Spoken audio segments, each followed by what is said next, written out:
আমাদেরকে জানতেই হবে।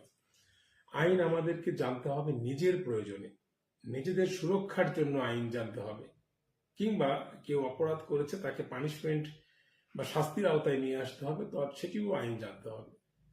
তো আমি আইন না জানলে আমি প্রতি ক্ষেত্রে আমাকে বিভিন্ন পরিস্থিতির মোকাবেলা করতে হবে এবং আমাকে নানা ধরনের প্রতিবন্ধকতার মধ্যে পতিত হতে হবে।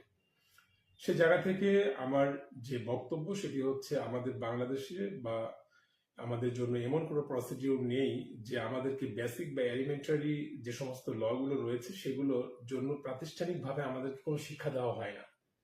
দ্যাট মিনস স্কুল কলেজে যেমন ধর্মের বিষয়ে শিক্ষা দেওয়া হয়, আরো মৌলিক এলিমেন্টারি সায়েন্স, এনভায়রনমেন্টাল সায়েন্স, এরকম অনেক অনেক বিষয় রয়েছে যেগুলো সম্পর্কে একটি প্রাথমিক ধারণা দেওয়া হয়, কিন্তু খুবই আশ্চর্য লাগে আমার কাছে যে আইনের বিষয়গুলো নিয়ে ঠিক সেভাবে কোনো ধরনের কোনো ইনিশিয়েটিভ নাই। অথচ আমাদের যে প্রবাদ বাক্য রয়েছে, ignorance of law is no excuse, এটি কিন্তু আমাদের বহুল প্রচলিত একটি প্রবাদ বাক্য এবং আমাদের রাষ্ট্রে সেটি মানে প্রয়োগও রয়েছে যে আমি কোনো আইন জানবো না আর সেই অজুহাত দেখিয়ে আমি দায়মুক্তি নিতে পারবো, এমনটা ভাববার কোনো অবকাশ নেই।